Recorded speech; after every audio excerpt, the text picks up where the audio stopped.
লিনিয়া fitness সেন্টারে আমাদের ভর্তা পাঠিতে কি কি আইটেম আছে অনেক কিছু। এখানে শুধু ভর্তা নেই, অনেক আইটেম আছে। ইয়ে আছে, অনেক ধরনের আইটেম নিয়ে আসছি। আপু কি এনেছেন? খাবো সবার আগে, শুরু থেকে এটা সবার আগে খাবো। এই যে ভর্তা আছে, লাড্ডু আছে, আমাদের সব ইয়েরা যারা এখানে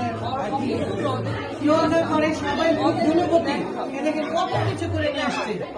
এটা হলো আমাদের এই যে কণিকা আপু নিয়ে আসছে। আচ্ছা আপু, আপনি আমাদের সানজিদা আপু কি আনছে দেখে? আমাদের সানজিদা আপু এই যে 3 রকমের ভর্তা নিয়ে আসছে। ওয়াও, ভর্তা নিয়ে আসছি।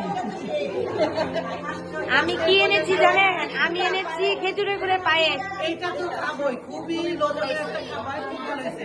প্রত্যেকটা আয়োজনই ভালো হয়েছে। আমরা এখন মজা করছি।